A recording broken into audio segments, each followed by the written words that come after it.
record.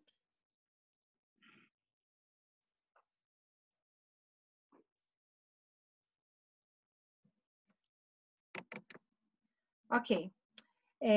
Boa tarde, pessoal. A gente está iniciando uma nova live com a doutora Zilda Zivian.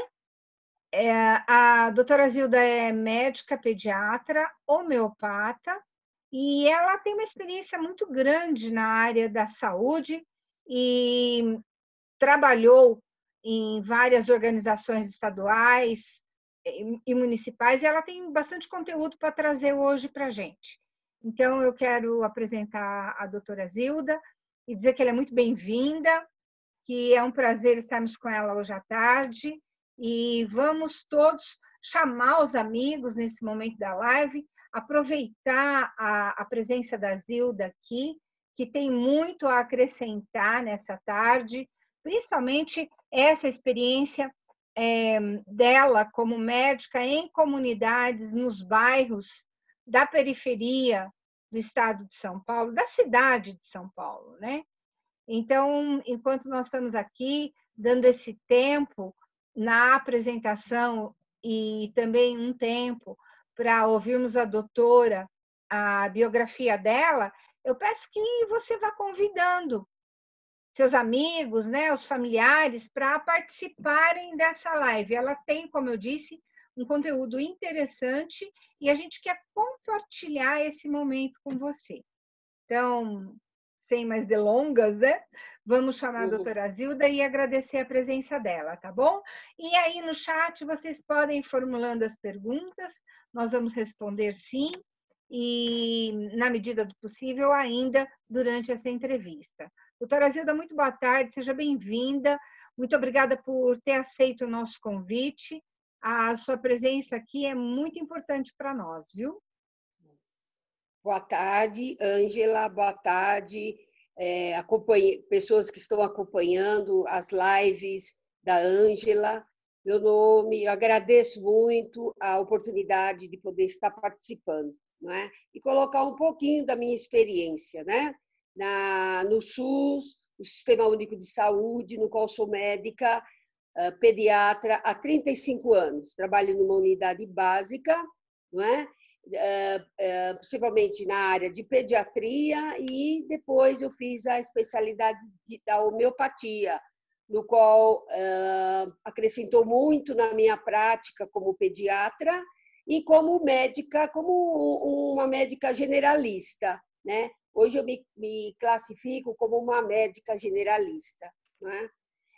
Vivendo a realidade, né, das doenças no Brasil, as situações que hoje a gente vive da área de saúde pública, não é?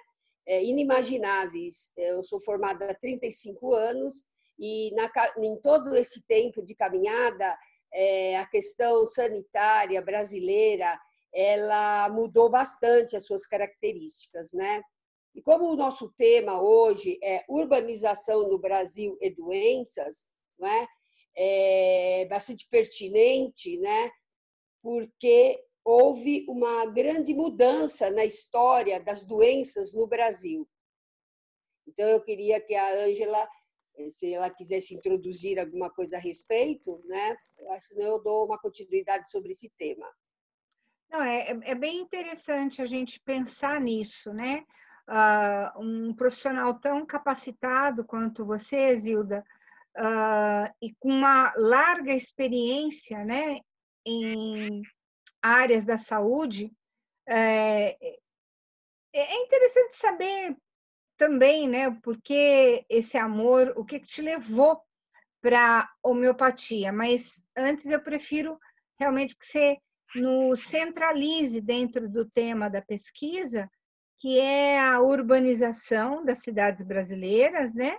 E o aumento do índice de doenças relacionadas a essa urbanização, que traz o mercado, faz o mercado imobiliário crescer, e a urbanização também é consequência de um êxodo rural para a cidade e é consequência também do desmatamento. Então, como que foi a tua leitura para vir fazer essa live com a gente em relação ao tema, né?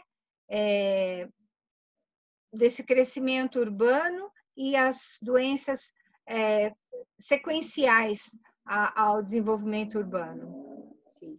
Então, a partir de 2008, a questão nosológica de doenças no Brasil, ela mudou muito o seu perfil, né? Hoje, a gente enfrenta, de 2008 para cá, surtos de doenças epidemiológicas, não é? E essas doenças epidemiológicas, elas estão relacionadas diretamente com a questão da urbanização, porque em 2008, vários estados brasileiros, principalmente no Rio de Janeiro, ele teve um surto de dengue, algo que nunca tinha sido caracterizado na história do Brasil, não é? Embora a dengue... Oi? 2008. 2008. 2008. A questão é o seguinte, que houve, realmente, como a Ângela falou, um êxodo enorme de 1960 até 2010 no número da população residente em zona urbana, isso dados citados, não é, pelo IBGE Censo 2020. Nas zonas urbanas temos 84,4% da população brasileira em zonas urbanas, contra 15,6% em área rural. Isso levou a um desequilíbrio e uma situação atual e preocupante das doenças urbanas no Brasil, refletindo um complexo contexto no qual interage uma ineficácias gerais de atuação do poder público e da sociedade em geral. E os condicionantes dessa expansão dessas doenças nas Américas, né, somente a América Latina e na Central, elas são semelhantes e referem-se, em grande parte, ao modelo de crescimento econômico implementado, caracterizado pelo crescimento desordenado dos centros urbanos. Uhum. Com isso, no Brasil, com essa concentração de mais de 80% da sua população em zonas urbanas, levou a uma importante vazio, uma importante lacuna no setor da infraestrutura, tais como dificuldade para garantir abastecimento contínuo de águas, né? Como também deficiente a questão da coleta e a destinação inadequada, uma destinação adequada de resíduos sólidos, não é? Associada a uma acelerada expansão da indústria de materiais não biodegradáveis, além das condições climáticas favoráveis, que é o calor, né, umidade, né, agravado pelo aquecimento global, conduziram a esse cenário que impede, pelo menos a curto prazo, uma proposição de ações visando a erradicação dos vetores transmissores. Não é? Uhum. Então, nisso, a gente mostra as consequências do excesso de população nas zonas urbanas, um despreparo, uma falta de estrutura, né, na saúde sanitária e epidemiológica das cidades, na manutenção da qualidade de vida dessas pessoas, né, gerando acúmulo realmente de materiais não biodegradáveis, lixo, uma coleta não eficiente, a questão do próprio saneamento básico extremamente precário no Brasil. Então, tudo isso vai refletir os vetores de doenças relacionados a mosquitos, não é? Que tem no caso da dengue, da zika, da chikungunya, na questão da febre amarela, também está relacionada a um outro mosquito, não é? E a questão da leptospirose está relacionado à urina do rato né, que vem do próprio lixo, né, quando a água da chuva, né, tem contato com essa urina de rato e as pessoas acabam ficando doentes de leptospirose, né? Então, eu separei aqui 4 doenças, né, que viraram quase que atuais e anuais do Brasil. Muitas vezes, ela tem um fator sazonal com relação à questão atmosférica, climática, mas a gente tem, o Brasil como um país quente, a gente tem durante o ano inteiro problemas, não é? Com relação ao mosquito, que leva a dengue, a zika e a chikungunya, que é o Aedes aegypti, né? Uhum. Eu entendi. Bom, isso inicia muito depois, né? Muito antes de 2008, como você colocou. Sim, Mas sim. 2008 deu foi esse surto enorme no Rio de Janeiro, com o número de mortos, um índice muito grande de número de mortos acometidos da dengue, né, no Rio de Janeiro. Eu lembro disso.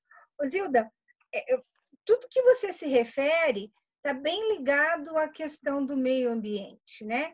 Quando você fala da leptospirose, que é a doença transmitida pela urina do rato, é uma doença bem dos centros urbanos. Não só Brasil, mas comunidades, mesmo na China, na periferia da China, periferia dos países da América do Sul, Bolívia, enfim, Peru, com grandes populações urbanas em suas cidades, e sem estrutura, como você bem colocou, sem infraestrutura de água, sem infraestrutura de saneamento básico, córregos abertos. Então, aterro sanitário, né, a falta de aterro sanitário, doenças desse tipo, que são doenças urbanas causadas por zoonose, né, por animais, transmitida por animais. A gente pegou 2008 como um índice numérico, né?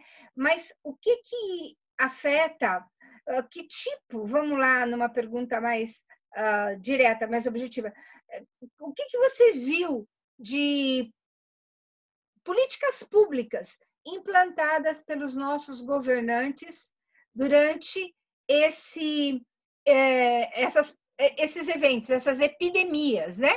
Essas epidemias que nós tivemos da dengue, da chikungunya, da leptospirose, enfim, dessas doenças todas que são doenças ocasionadas em centros urbanos, né?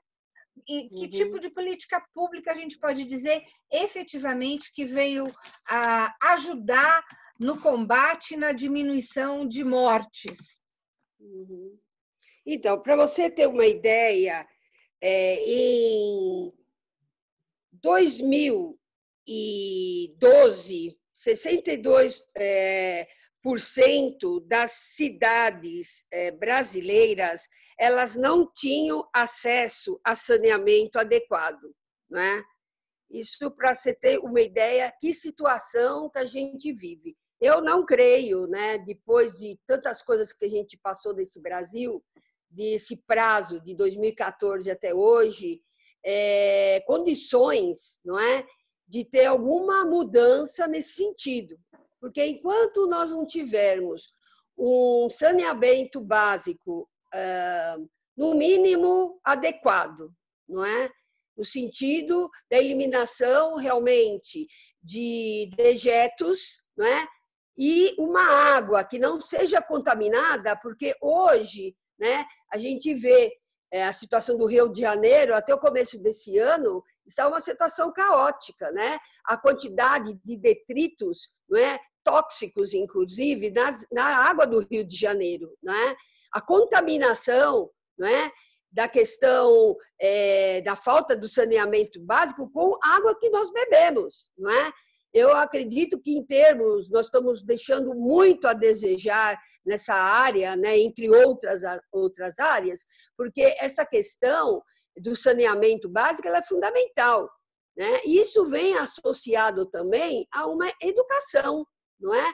Que é necessário que a população seja esclarecida, né, com relação aos seus direitos, né, de acesso, não é? As questões tão básicas como a água potável, né, a eliminação dos dejetos, o cuidado com a questão do lixo, não é?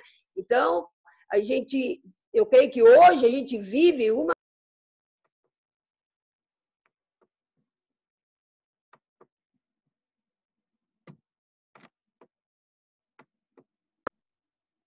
A gente vê a dificuldade dessa população hoje poder higienizar as suas mãos, a questão do corona hoje, né? Ela é uma doença de vias aéreas superiores, pelo menos ela entra nas vias aéreas superiores, não é?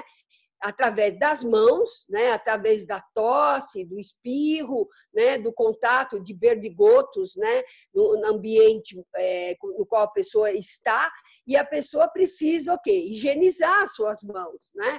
E a maioria da população brasileira nem água limpa tem para lavar as mãos. Então, eu creio que o que a gente está vivendo hoje é um alerta realmente extremo, não é? Do qual essas questões sanitárias, a gente vai ter que correr atrás do atraso, né, histórico que nós temos, não é? É um atraso social, uma questão histórica muito grave do Brasil.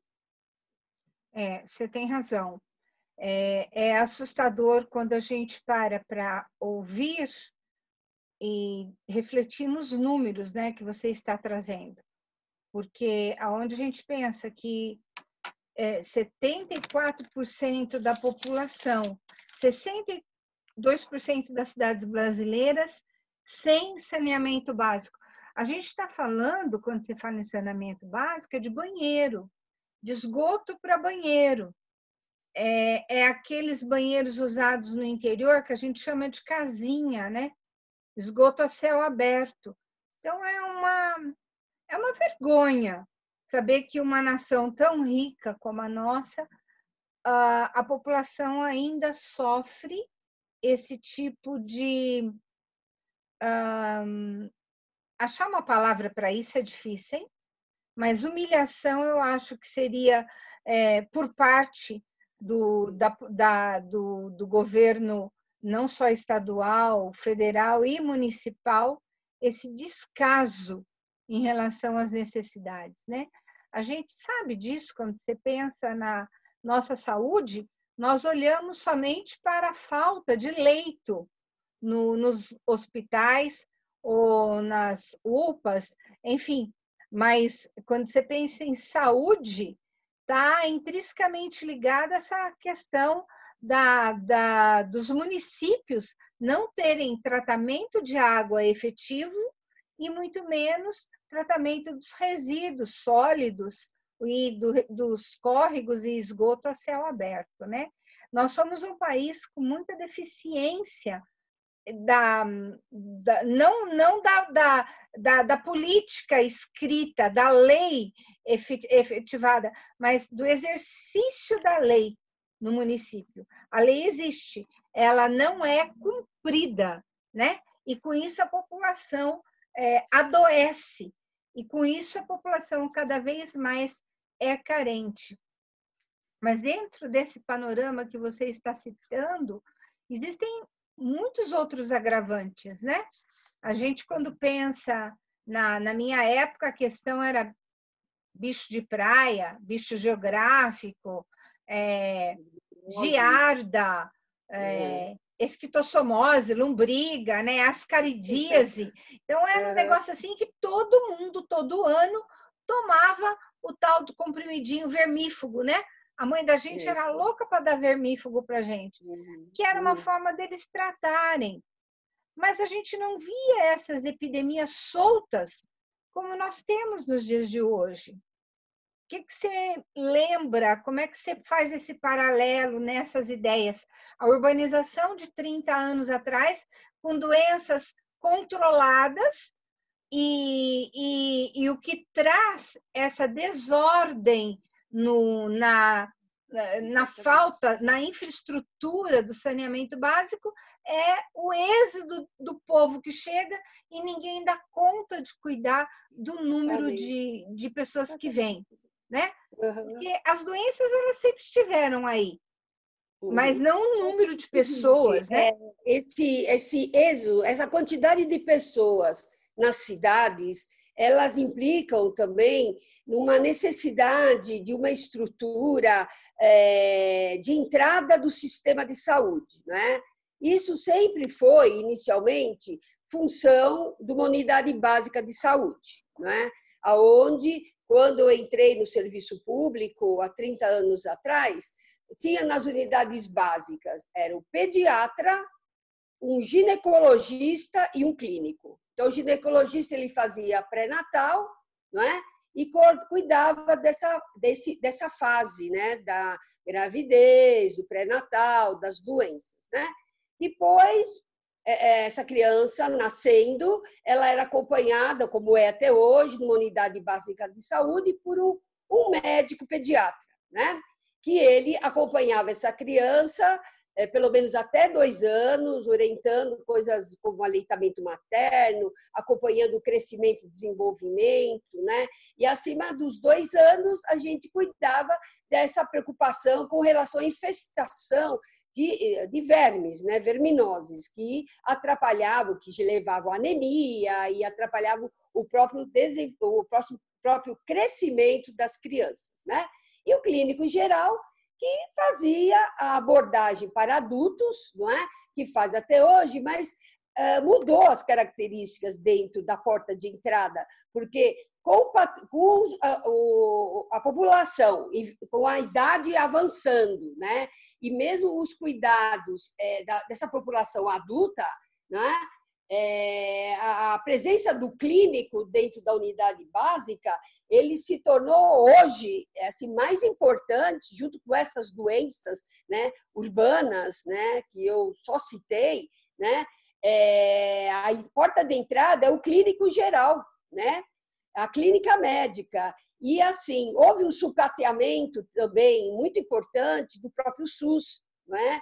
Então, isso também gerou uma dificuldade muito grande, né, da parte preventiva, não é? Em detrimento da parte curativa. Então, a gente acabou cuidando mais de doenças do que da prevenção de doenças. Não é? Então, isso é um fator muito importante a ser conversado, porque esse crescimento urbano, né, associado a uma porta de entrada do sistema sempre comprometida por falta de política pública em relação ao Sistema Único de Saúde, né? Isso gerou um nível de doenças tão grande que a gente não teve possibilidade de cuidar da prevenção. O pediatra ainda é essa figura que cuida da parte mais preventiva, mas no que se trata a crianças, né? E a questão do adolescente é uma outra questão, que com toda essa mudanças, né, da sociedade, hoje o adolescente ela é uma população que fica entre o pediatra e o clínico. Então, ao longo dessa minha caminhada, que chama ebiatria, o tratamento com adolescentes, isso já é uma outra conversa, ficou meio sem ninguém, e o próprio pediatra começou a assumir esse papel também de acolher adolescentes. Então, você vê uma população inchada nas cidades, uma estrutura sendo sucateada e bombardeada por outras razões, que depois a gente pode conversar sobre isso também, né? A população envelhecendo, né? E adoecendo de doenças crônicas, né?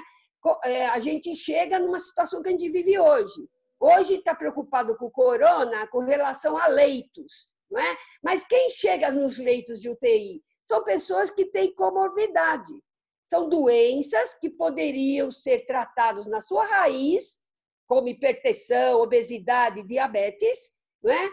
Que levariam tantas pessoas a chegar no extremo de precisar de UTIs por causa do corona. Então, a gente vê que as coisas não são desassociadas, as coisas estão totalmente ligadas. Então, hoje, quando a gente vê esse quadro atual, né, da questão das doenças no Brasil, a gente tem que olhar para o histórico da urbanização e da falta total de infraestrutura no crescimento das cidades e a falta de estrutura no sistema de saúde.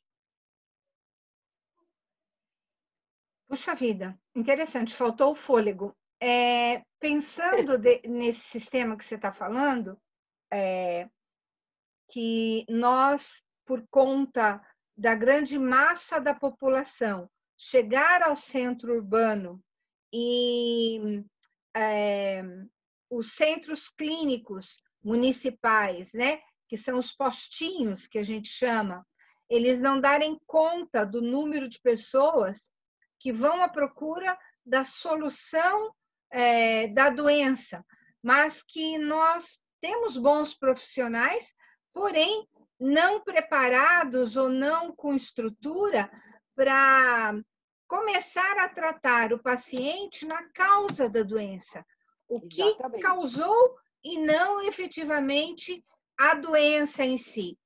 Então, na tua análise agora, a gente teria um número muito menor de pessoas com faixa de risco, para o caso do coronavírus, que é o pessoal com doenças como diabetes, e você citou muito bem, pressão alta, não é um fator só do idoso, mas as doenças autoimunes também, todas entrariam nesse pool, justamente porque, durante esses anos passados, essas doenças vêm sendo tratadas com medicamento que o paciente pode até pegar no posto de saúde. Ele vai lá, ele pega o problema para diabetes, ele pega o remédio para pressão alta, ele pega o remédio para o colesterol, mas não se tem a parte educacional. Por exemplo, no caso do paciente com uma pressão alta, ou no caso do paciente com diabetes, ou no caso do paciente com triglicérides ou mesmo colesterol ruim, eu posso enfiar esse povo numa sala de aula e uma nutricionista ou um médico da área alimentar dar uma aula de alimentação para esse povo. Assim como a gente vê em hospitais da rede particular, que existe um certo, mesmo hospitais conveniados, existe uma certa preocupação em ensinar o paciente a que alimentos ele deve ingerir para diminuir a gordura no sangue, o colesterol, ou abaixar a pressão sanguínea, ou diminuir a produção, fazer com que a produção de insulina diminua no organismo dele, cetogênicos, né? Então, por exemplo, uma política pública, já que a gente está discutindo sobre isso, que nós poderíamos, como cidadão e cidadãs, levantar na nossa comunidade nós queremos que tal metodologia educativa seja implantada nos postinhos de rede pública, nos UPAs, como tem para Parto Oriente, né? Sim, mas é o seguinte, existe grupos de tabagismo, grupos de hipertensão, diabetes, é fornecido insumos, não é que falta isso, tá? Mas existe uma falta. Quando a gente fala de política pública, a gente está falando de uma abrangência comunitária e coletiva. Então, esse aprendizado, esse ensinamento, ele poderia ser tratado, por exemplo, em escolas públicas, não é? Sim. Nas escolas, as crianças já têm essa orientação com relação a essas coisas básicas da própria alimentação, não é? Isso já é um outro assunto. O que eu estou dizendo aqui é o seguinte: a estrutura, por essa falta de infraestrutura e do crescimento urbano, eu estou falando de grandes centros, tá? O que gerou? Uma porta de entrada de pessoas doentes, com doenças crônicas, entendeu? É isso que eu quero dizer. Agora, quando a gente vai para cidades menores, ou sertão, que eu já tive experiência no sertão, a gente tem a questão do básico muito mais precário, né?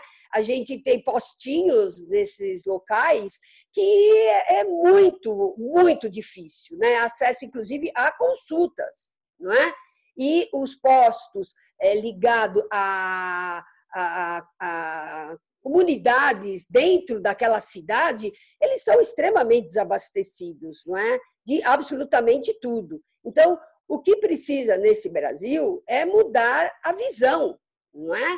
A visão de que tem que priorizar a prevenção, não é? A educação em saúde, não é? Porque sem educação, no geral, e principalmente na área da saúde, dificilmente o Brasil vai poder mudar essa história.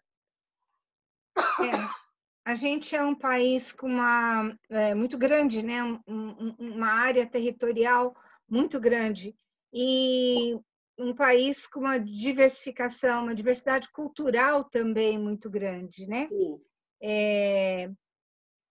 A gente podia até pensar que o Sul sofreria menos do que o nosso Nordeste brasileiro, mas hoje a gente vê que os problemas são iguais, tanto no Rio Grande do Sul como no Rio Grande do Norte, que a questão da falta de estrutura, de infraestruturas, são investimentos que não vêm sendo feitos, né, pelas políticas locais. Então, a gente está sempre margeando, vivendo à beira do limite, né? Estamos sempre ali no limite de todas as coisas. E um filme brasileiro, o Bacurau, passou o ano passado, e ele, você falou, e é exatamente isso. Para quem tiver oportunidade e não viu ainda, veja, chama Bacurau. Agora, eu acho que ele até está na Netflix. Ele mostra a população de uma cidade do Nordeste e quando alguém adoecia, o postinho de saúde, a médica até é a Sônia Braga. Ele foi filmado ano passado, né? Concorreu aos prêmios lá fora e tal. Mas é uma cidadezinha que o povo tem um professor que é um grande militante e que o conhecimento desse professor é interdisciplinar. Então, ele conhece de todas as áreas, da biologia, um pouco de agricultura, um pouco de agricultura familiar, as doenças, os animais, e ele passa isso na aula com as crianças, porque ele não tem uma caderneta ou uma ementa curricular para ele seguir. Então, é uma cidade, apesar dela estar num sertão, é uma cidade que o povo tem conhecimento. Então, não é um povo com falta de cultura. É um povo que fechou ao redor dele e ele trabalha para o bem da comunidade. Eles procuram fazer o seu saneamento básico, as suas necessidades de infraestrutura local. E o filme é muito interessante porque vai mostrar, é um reality show, né? Que pessoas de poder aquisitivo maior vêm brincar com cidades onde a vida não vale nada e brincar de caçar ser humano. Então, o filme ele mostra pessoas não brasileiras, europeias e americanas vindo brincar como se fosse caça a animais na África, né? O pobre virando diversão e lazer, um lazer que me provoque adrenalina, porque mais nada me provoca adrenalina, né? E o que tem me provocado muita adrenalina ultimamente é quando eu penso em desflorestamento. Isso me esquenta o sangue, sabe? Eu fico bem aquecida mesmo. Eu percebo que a minha produção aumenta. Hormonal, ela dispara. E quando nós aqui hoje falando de doenças urbanas e para esse momento de Covid, eu me lembro de ter compartilhado com você um artigo onde ele fala da migração desses vírus de um animal para o outro, por conta justamente de áreas que eram extremamente silvestres, onde havia florestas e eram fechadas e cerrados, foram transformados em lareiras ou minas de extrativismo de minerais e o desmatamento ilimitado dessas áreas, ou para extração de madeira, enfim, a gente viu muito isso na construção da Transamazônica, né, lá no Pará, a gente viu isso na mineralização ali no Carajás, a gente viu isso pensando na necessidade de pastos enormes para a criação de gado. Na tua opinião, isso colabora para que esse surto de epidemias se dirijam para os centros urbanos? Com certeza, né, Ângela? Porque a gente vê a questão da dengue, da zika e da chikungunya, né? Ela está relacionado ao mosquito, né, do Aedes aegypti, tão famoso, né? Que na verdade ele é o vetor que usa o homem, não é? E pica a fêmea, por exemplo, pica a pessoa que está no estado clínico, febril, né? E ela se alimenta, a fêmea, no seu organismo, né? E depois cresce e depois ele vai e pica outra pessoa, né?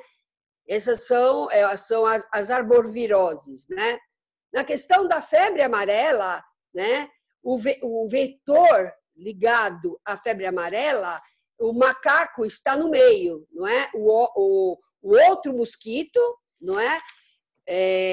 Também ele vai picar na febre amarela, o mosquito hemagogos, né? Ele vai picar o macaco doente, não é? Aí já vê a invasão das matas, né? Urbano invadindo as matas, então ele vai picar o macaco doente, e o que vai acontecer? Esse macaco doente, tá? Esse inseto, esse mosquito, ele vai pica o homem. Então, temos um quadro da febre amarela, né? Na questão da leptospirose, né? A questão da infraestrutura de cuidados com lixo, não é? Córregos, vem o rato, né? A urina do rato deposita nesses lugares, né? A leptospira, que é uma bactéria, e quando tem a enchente, né? O homem, que se ele tiver uma pele aberta, com uma solução de continuidade, uma ferida, e ele vai limpar, né? A sua casa, né? Ele vai ser contaminado por essa bactéria da leptospirose, né? E aí em diante, não é? Então, a relação, ela é diretamente proporcional a tudo que a gente está vivendo hoje, não é? Em relação ao corona, ainda existe controvérsias, né?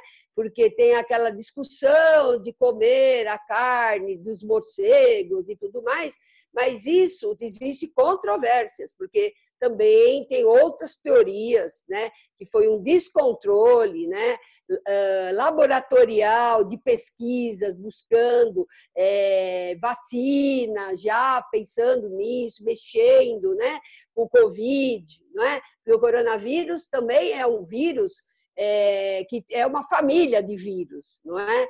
E dizem que houve um descontrole, né, na hora da elaboração, um problema ali, que começou a ter, pessoas foram contaminadas. Então, a gente vai, ao longo do que vamos ter de história, né, a relação entre essas coisas de maneira muito presente, né? Muito diferente da história que nós tínhamos, né? Isso já mudou, já mudou. Então, a questão é olhar o que a gente está vivendo hoje de uma maneira mais ampla, histórica, né? Da falta de políticas públicas, né? Da falta da educação em saúde, né? A falta de orientação, associando a cultura do local com todas essas outras coisas hiper importantes para a gente ter uma outra história, né? De doenças, né? É interessante. E aí a gente fica pensando, né? Nas doenças transmissíveis, como essa a bactéria do rato, né? Da urina do rato. E a quantidade de pessoas em condição de rua que nós temos em uma Sim, cidade como São Paulo, em uma sim. cidade, em todas as grandes cidades, né? Não é só no Uhum, Brasil. Fora do uhum. Brasil também a gente sabe que tem, é ilusão.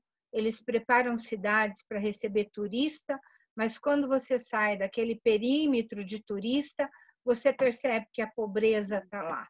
Mesmo na Argentina, vizinha nossa, que os monumentos e os prédios são lindos, você anda nas praças, as praças são lindas, mas se você sai do centro e pega mais à direita e começa a caminhar a pé, você vai ver uma Praça da Sé, igual São Paulo, um Anhangabaú igual São Paulo, não dá para dizer com maior ou menor número de dependentes químicos, mas com uma grande quantidade, sim.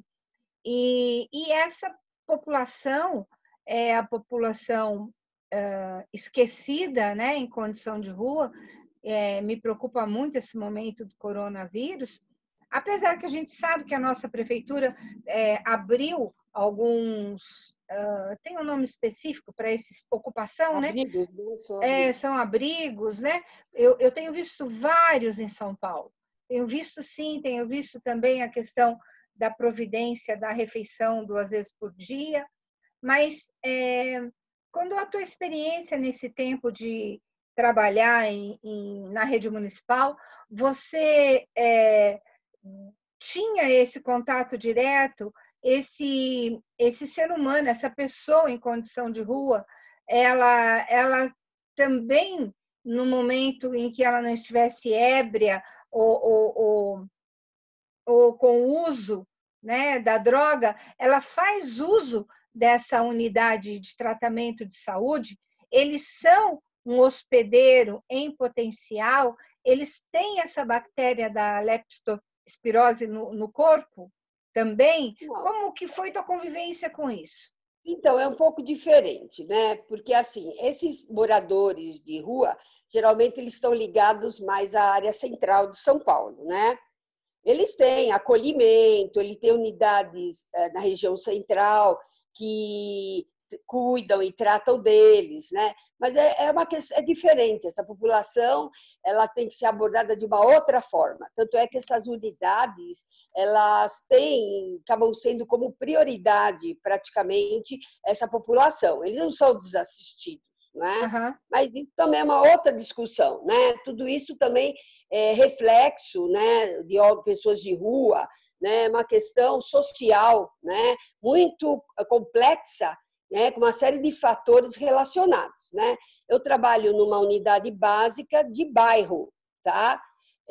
Então a história é um pouco diferente. Eu não tenho experiência com essa população, né? A minha história está relacionada com crianças, né?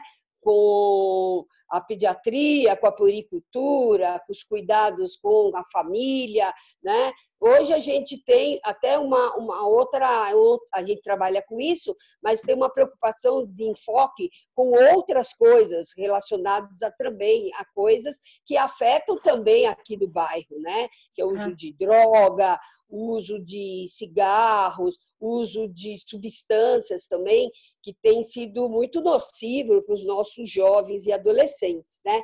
Então, hoje, uma abordagem, quando a gente atende um jovenzinho, um adolescente, A gente tem que conhecer o contexto familiar, né? Onde que está inserida essa adolescente e qual que é o relacionamento intrafamiliar, né? A história dessa família, né? Hoje não tem condições mais de não olhar esse adolescente fora da realidade que ele tem, da vida, do dia a dia, a questão escolar, né? A questão do relacionamento social deles, a questão familiar, né? Então, esse é um outro tema assim, bastante interessante, né? Que a gente pode pensar e conversar sobre isso. Né? Nisso, de alguma maneira, a questão da violência doméstica, né? A gente já também tem acompanhado e tem participado muito dessas questões, né? De polos de violência, né? Familiar, domiciliar, violência sexual, isso é já um outro assunto, né, Angela?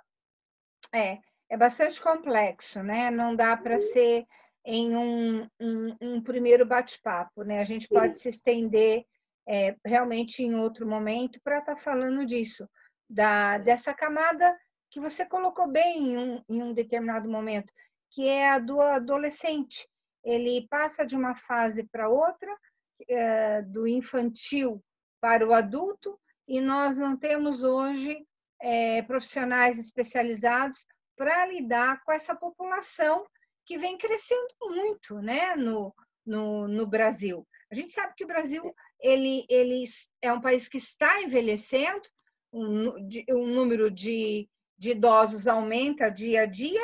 Houve uma parada na questão natalidade, mas me parece que isso retomou de alguma forma, por alguns valores, talvez pessoais, a gente percebeu que está se retomando o número de natalidade, está aumentando, né? Isso é bom, equilibra a balança novamente, né? Porque senão, se só os idosos tomam conta, a balança vai lá para cima, né? Sim. Zilda, nessa nossa conversa, eu quero perguntar se tem alguma coisa que você queira colocar. A gente já está há algum tempo no ar aqui, uns 45 minutos. Eu acho que dentro do que você tinha me solicitado, né, uma sugestão de um tema, então a questão da urbanização e doenças, que está ligada às questões do teu livro mesmo, né? E da questão da teoambientologia, né? No qual o livro que eu estou lendo, e isso me estimulou muito a pensar na questão ambiental, né? A voltar a pensar, né? Que estratégias a gente tem para o enfrentamento desse momento atual que nós vivemos, não é? No Brasil e na humanidade, né? Então, eu acho que falar especificamente das doenças, quadro clínico, acho que não cabe aqui, né? Eu acho que cabe o que a gente conversou, né? Para realmente fazer as pessoas pensarem, ou as pessoas começarem a se questionar sobre algumas coisas necessárias, né? Porque hoje a gente corre muito atrás de curar, né? De tentar minimizar situações que são agravadas por consequências de coisas não feitas anteriormente, ou que a gente poderia realmente usar a sociedade como um todo, né? A gente tem a questão da educação, né, das escolas, né, que elas precisariam estar mais engajadas com a saúde, né, a própria questão judicial, da defensoria pública, né, a questão da promotoria pública, a parte judicial, ela tem que estar andando junto, né, junto com a comunidade, né, sobre os setores, né, da população que hoje representam as organizações sociais, as ONGs, né? Se não existir uma rede, né, de agentes, né, que lidam com todas essas questões, ela não pode ficar exclusiva para a saúde, né? A saúde ela tem um limite de atuação. E quando ela for associada a outros elementos da própria sociedade, nós teremos respostas, né? A gente vai conseguir ter força, como uma rede, né? Agregando pessoas, elementos, instituições, para que possamos ter uma outra história no Brasil, né? Não é complicado, é questão de vontade política, não é? É uma questão de vontade política. E isso a gente tem que realmente, acho que a gente está pagando um preço altíssimo pelo tempo que a gente minimizou essas outras questões. É a minha opinião, tá? Sim, sim.